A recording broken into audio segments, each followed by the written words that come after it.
Welcome to the Smith Publicity All Things Book Marketing Podcast, offering tips, insights, and advice from the best in the publishing industry. Hello, and welcome to this episode of All Things Book Marketing. I'm your host, Olivia McCoy, and our returning special guest today is Emma Boyer, the VP of Digital Operations at Written Word Media. Hi, Emma. Thanks for joining us again. Hi, thanks for having me. Glad to be here. So let's recap. I know you were on the podcast a couple years ago to talk about ebook promotions. And so anyone that missed that, go back, check it out because it was a really great episode. But we will be recapping some of it in this one, I'm sure. But let's go ahead and talk about what you do and how you help authors. Sure, happy to do that. So Written Word Media, we do a number of different things now. I think we've expanded more in the past couple of years since I was last here. But everything we do is really centered on helping authors find, grow, connect with their audience. And the primary way that we do that is through ebook promotions. So people are usually most familiar with some of our ebook newsletters like Free Booksy or Bargain Booksy.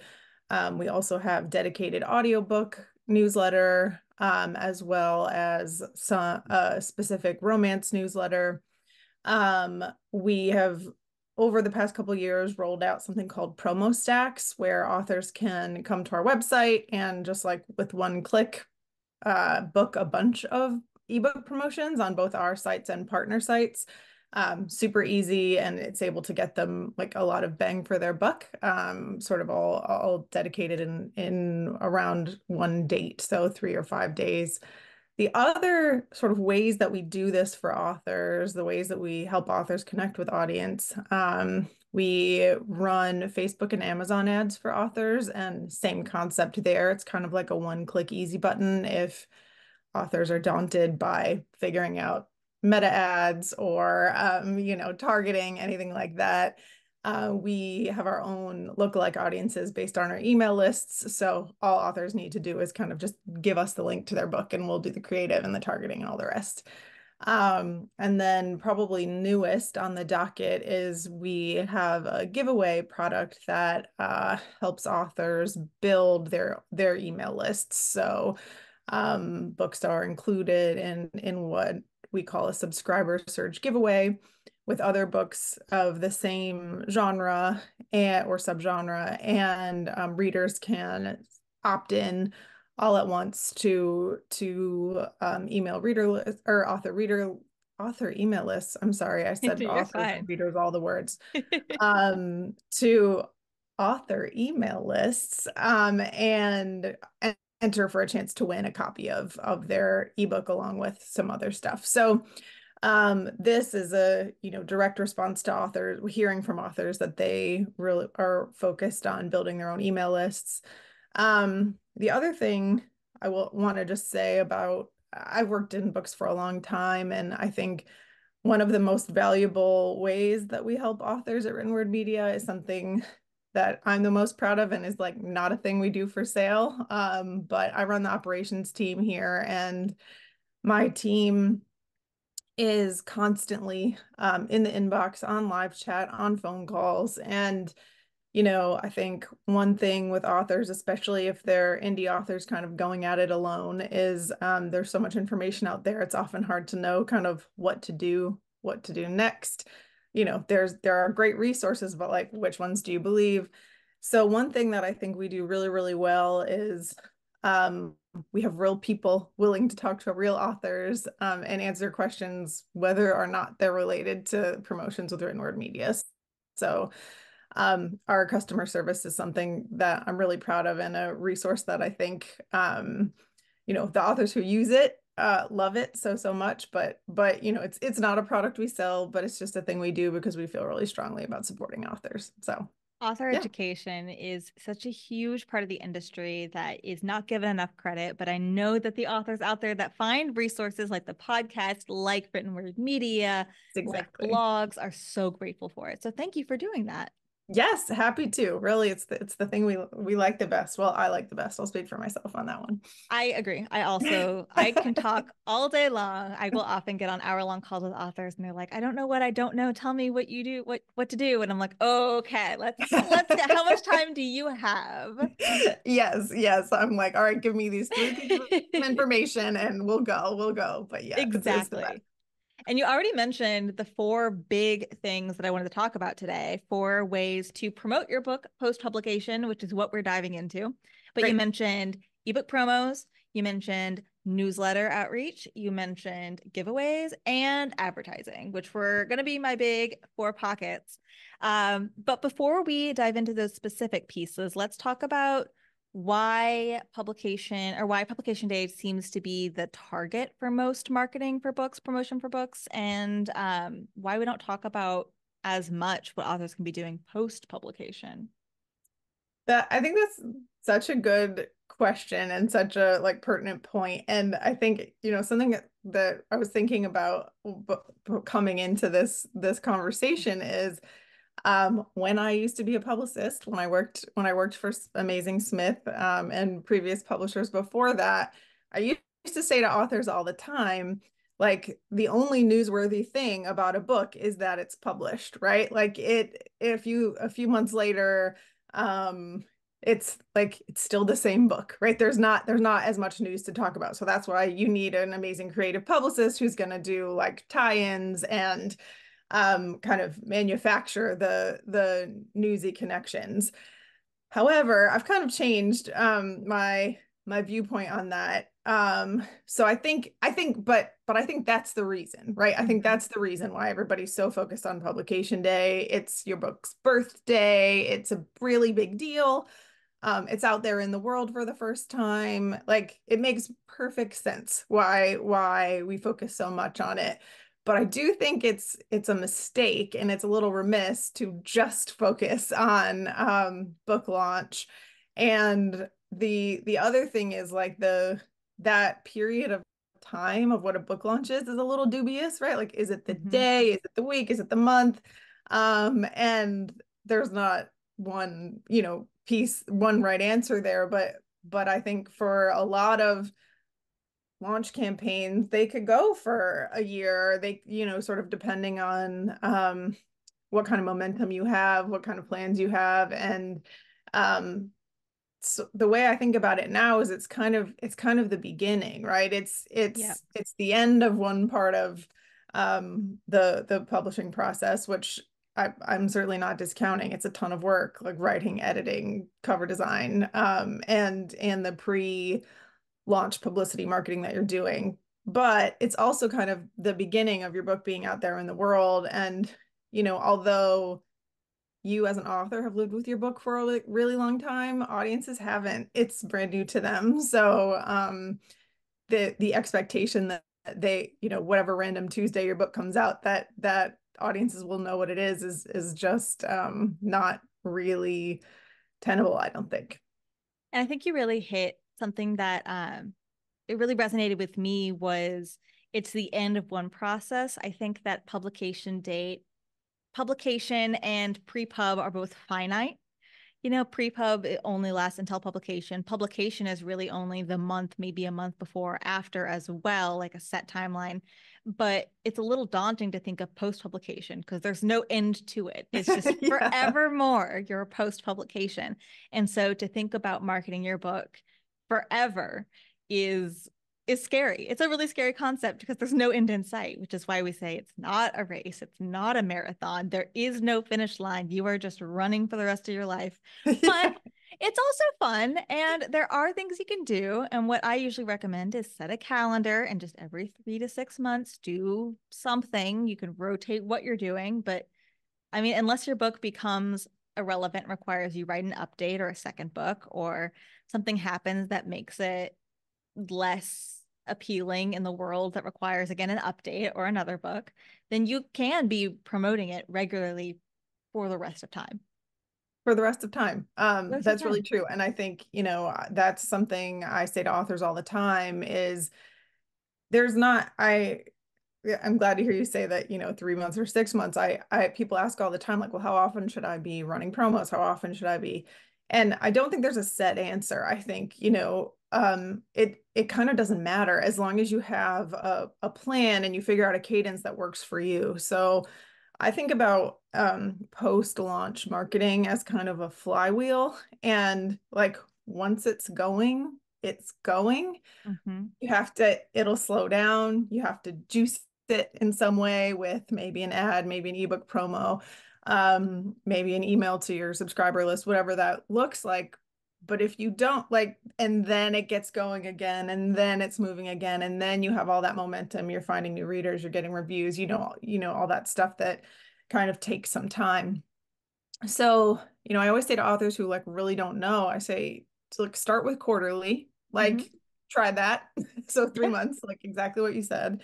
And see how that feels, right? It might not feel like enough, it might feel like too much, depending on what else you have in the world. And I think, you really hit the nail on the head with additional publication, because, that I sometimes it can make your, depending on, like, are you publishing in series? Is it something totally different, unrelated? But sometimes can make the marketing for um book one, we'll call it here, like less front of mind, but it can also sometimes be a really huge asset and like way to leverage the book that you've already published, and Yeah. really build your author brand.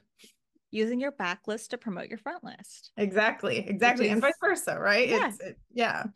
which is a whole episode in and of itself. We could do a whole episode on how to use a backlist for your front list, and maybe one we explore in the future.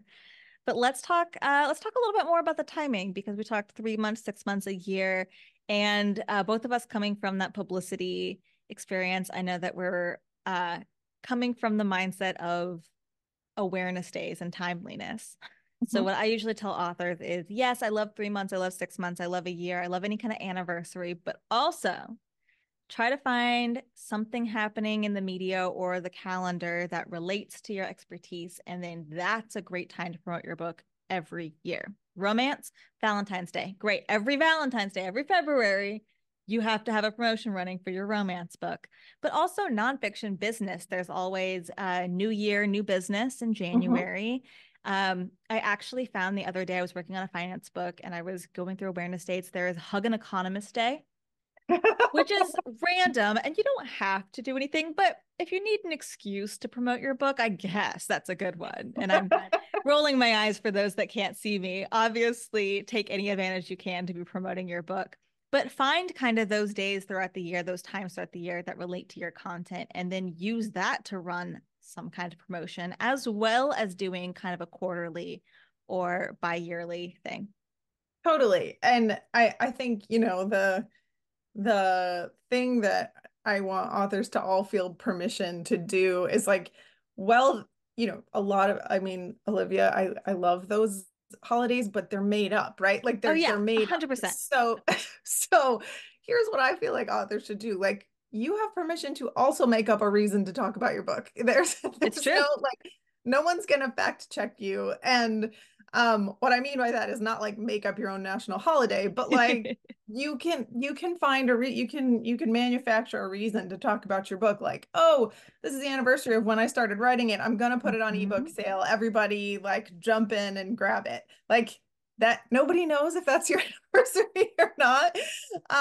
You don't even really need a reason, like, oh, it's August, books on sale August 7th. I love August 7th, right? Whatever, like, it's my lucky Yeah, number.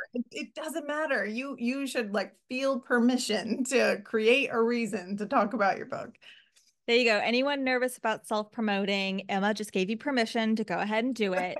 So blanket permission for Evermore to be promoting your book whenever you feel like it. That's right. And why is it important to be promoting your book post-pub? And I know some of the answer is sales. Um, I am a huge fan of retail algorithm as a reason. You Mhm. really want those reviews coming in so that the algorithms know your book is still relatable, it's still relevant. And when the algorithm thinks your book is relevant, it's going to promote it to readers without you having to do anything. So that's usually kind of my big reason is we really want these computers, these machines to know that your book still matters. And the only way to do that is to teach it, to tell it that by doing all this promotion. Yeah, and those are absolutely like the reasons that I give people initially, but there are a lot of good reasons to do it. Sales is one, but depending on what your strategy is, like it's not always the most important one. If you plan to write other books, if you plan to, build kind of a longer author career, then I think it's actually the least important in some ways. That's why I think free promos can be so valuable, because exactly like you said, it juices the algorithm. It tells people that this is relevant. It gets new readers. It gets reviewers. Also, I think one thing, sort of back to the flywheel metaphor, is that there are kind of two kinds of audience. One is paid, and that's what you're getting from ads. That's what you're getting when you're running ebook promos. So that means like you're essentially paying to borrow someone's audience. So when you run a free Booksy, when you run a BookBub, when you run any kind of email book promotion, what you're doing is you're paying to get your book in front of someone else's audience. That's the same thing. If you run a Facebook ad, like you're paying to get your book in front of Facebook's audience. You still don't own those people. Those people still don't have a direct line to you, right? There's a middle person. However, the other thing that I think authors are starting to be super savvy about is an owned audience. And all of these same levers that we can pull to juice the algorithm, to get sales, to build awareness, to get more reviews, can also help you own your own audience or build your own owned audience. So some authors are doing direct sales on their websites, so kind of cutting out the retailer entirely. But even if you're not, you could think about your own kind of lead magnet. So if somebody goes to it, you run an ad and it goes to your website, and the first thing that reader sees is a pop-up that says, "Hey, join my mailing list and you can have a free book."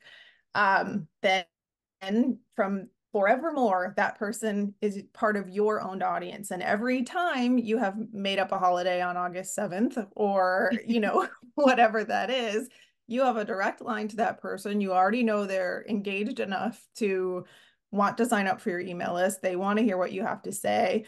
Then, of course, is a whole nother challenge mode, but of being able to keep those people engaged and figure out what you want to say to them.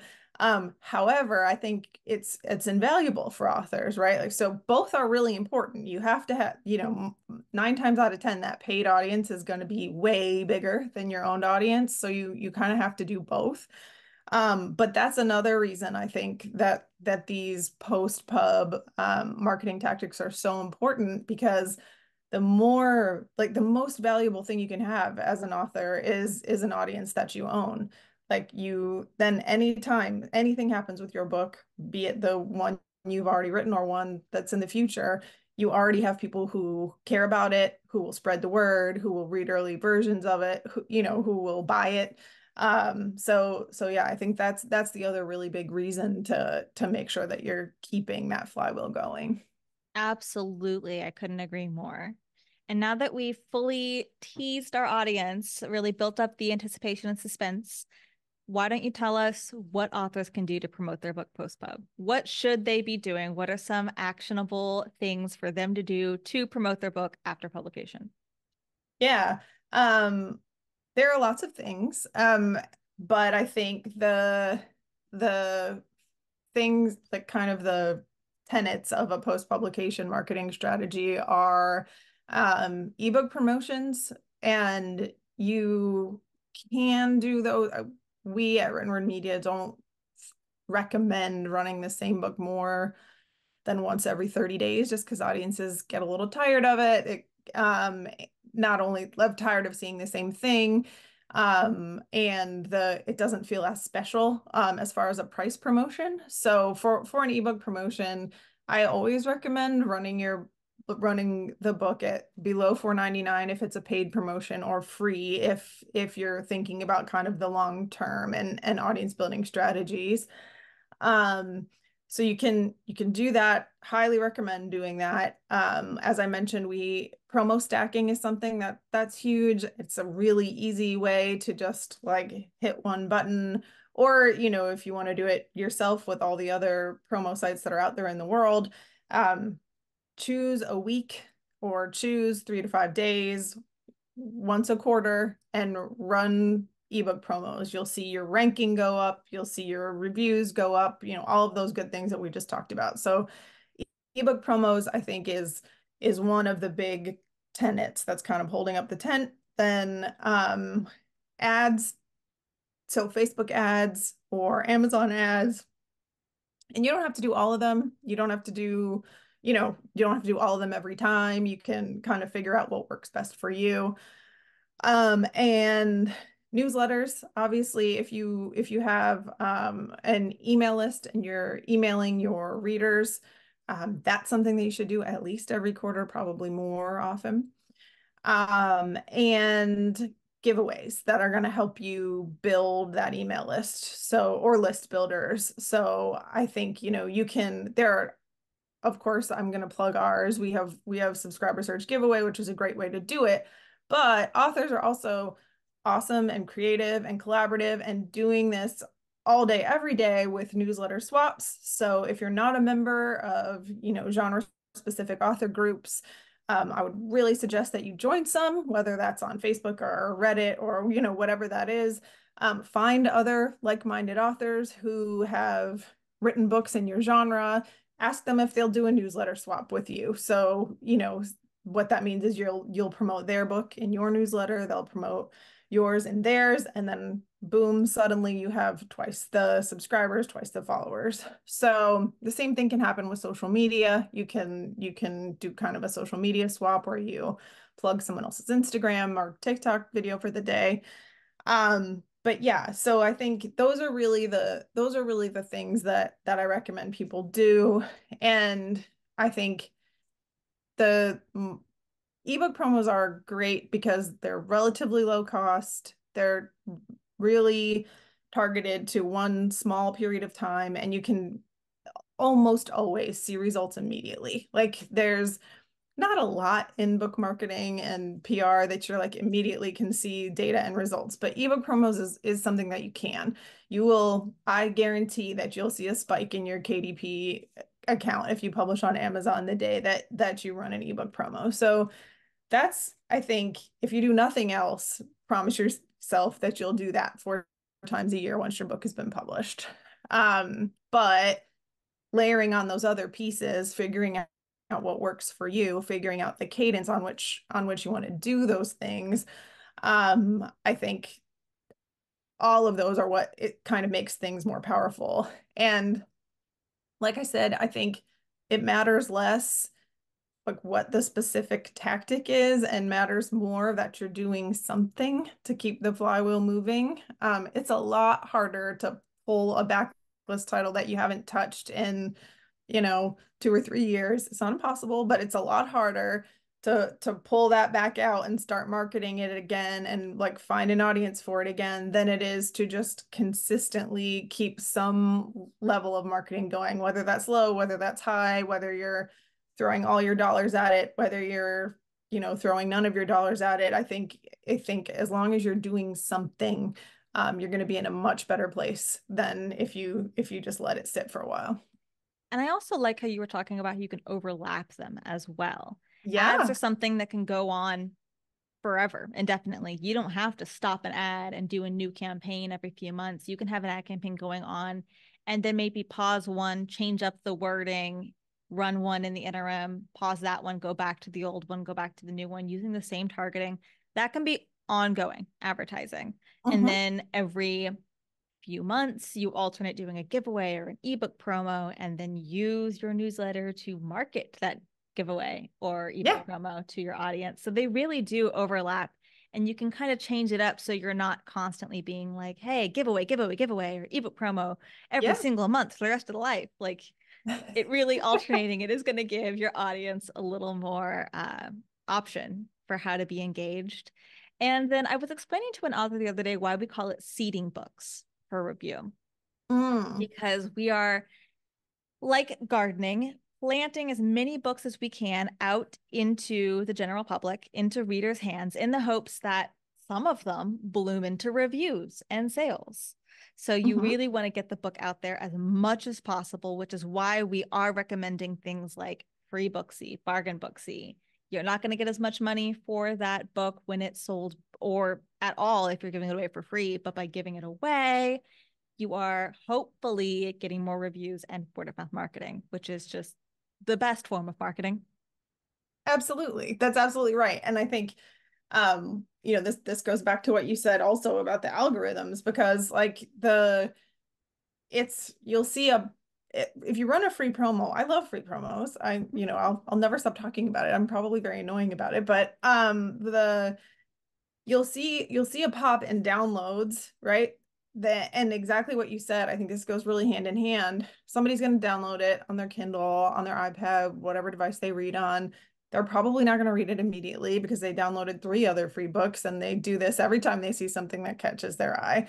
But it's very much like a seed. When they get to it in 3 months, 6 months, if they love it, they'll review it, they'll look for what else you've written, they might seek you out, join your email list, you know, like there are all these things. And that said, if you have the ability to put anything in your back matter of your ebook about joining your email list, you should absolutely do that for this exact reason.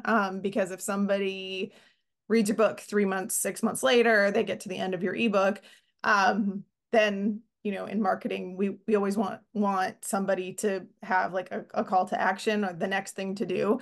And if you say like, hey, come check out my website or come join my email list, and they loved your book, then they have something to do, right? So, and it's a very structured, good thing to do.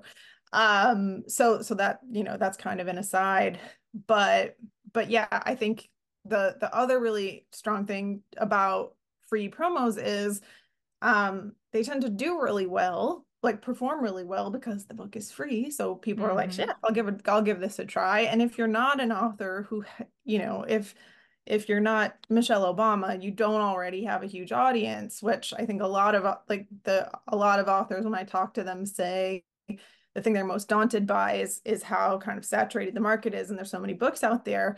The way to find your audience is to let people like to believe in yourself, believe in your book, and let people read your words, let people love what you wrote. And the only way to do that is to put the book in their hands. So I think, you know, for all of those good reasons, but you'll also see, I think every single day we get emails in our inbox from authors who are like, I ran a free Booksy yesterday, my book is #1 in that category.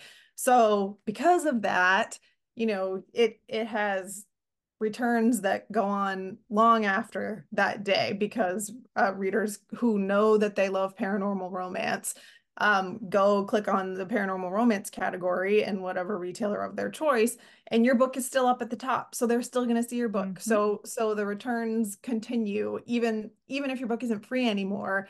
The algorithm has paid attention, it's right up there at the top of the charts, and people will download it and give it a try. So you ultimately make money running free promotions. Yes. is the moral of the story. Yep, exactly. Not that that's even most authors' main goal. I feel like nowadays I'm hearing way more, I just want someone to read my writing and enjoy it. I just want to be a part of the community I love. I want to raise awareness for this, or education or whatnot. So that's a good point. Totally. Is there ever a time that an author should stop marketing a book post-promotion? That's a good question. So I think,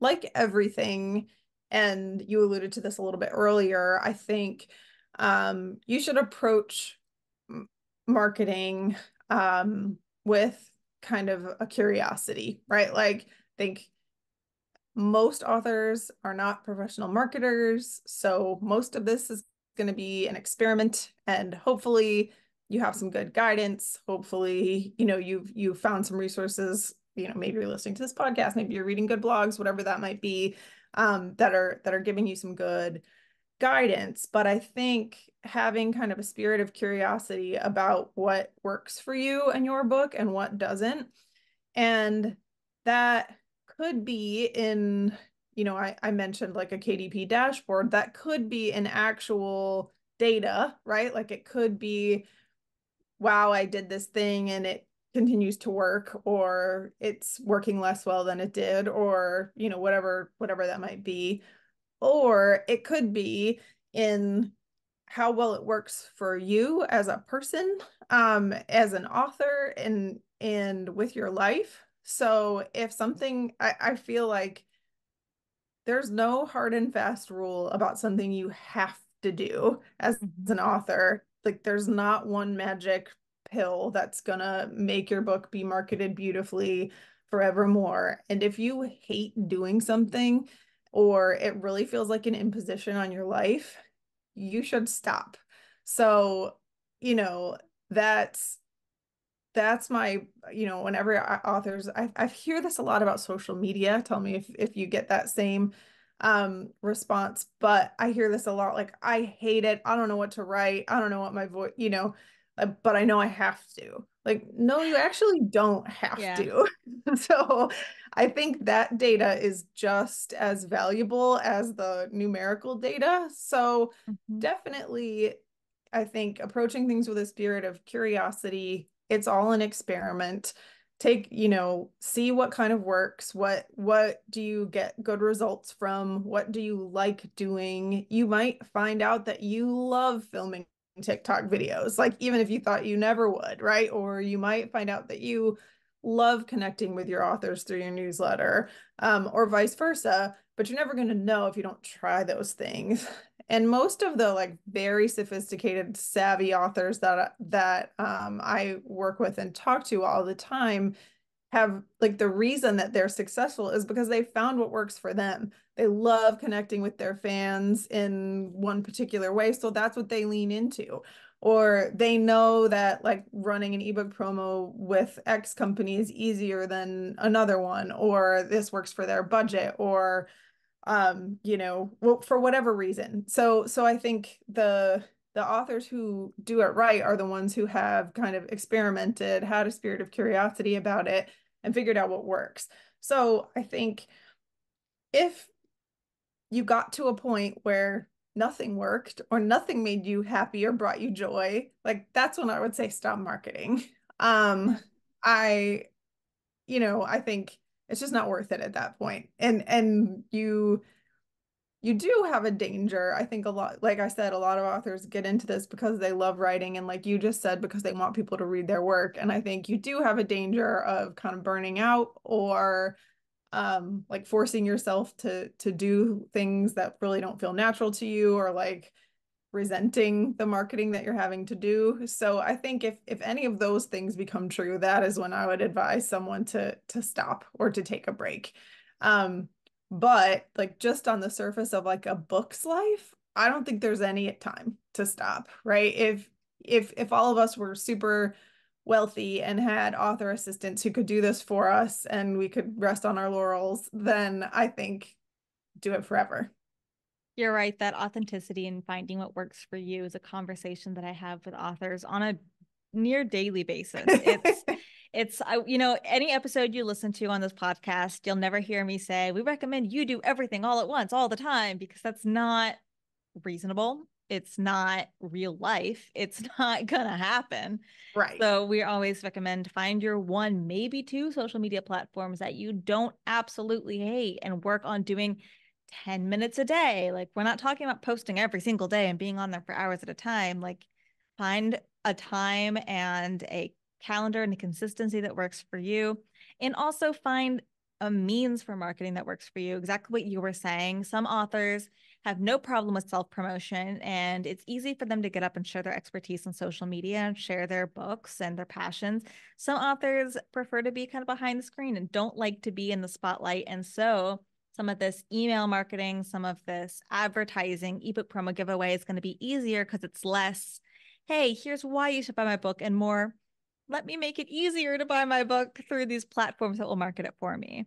And Yeah, speaking of those absolutely. platforms, you mentioned finding whatever works best for you. So I always recommend Written Word Media for ebook promos and for all of their great partner influences. I mean, you have Free Booksy, you have Bargain Booksy, you have Red Feather Romance, you have all of this great email list and partnership and readership that I highly recommend, not just for your services, but also I love your educational pieces. And I'm always pointing to the blog for stuff that you all do. But Oh, thank also you. check out Goodreads giveaways, check out Storygraph giveaways, check out Amazon, Facebook, Google ads, boosted Instagram posts, BookBub ads, and ebook giveaways, all sorts of things out there, resources out there. Explore what works for you, and then do that, exactly what we were just saying. Yeah, that's completely right. I think, we try really hard at Written Word Media to make things like very intuitive and as easy as possible, but certainly that's not going to be everybody's favorite, and that's totally okay. So yeah, I think you're absolutely right about that.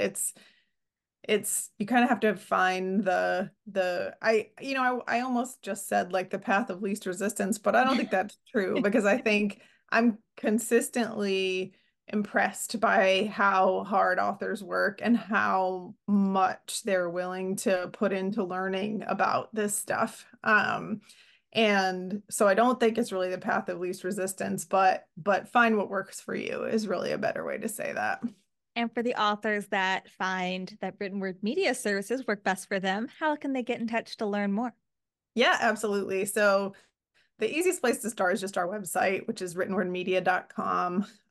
If you have specific questions, if you ever, don't understand something, if you want specific recommendations, like here's my book, what do you suggest? We're more than happy to answer that kind of question. And you can just write into our inbox at hello@writtenwordmedia.com.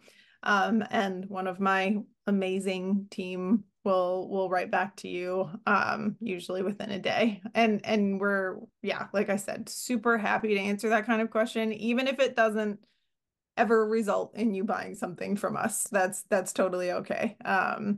If we have that happen sometimes, like people are just like not quite ready, or like for example, if you don't have a book published yet, we can't help you that much, but Yeah. we can point you in the direction of places that can. So yeah, definitely please feel free to jump on our website or shoot us an email. Perfect. Thank you so much for joining us again.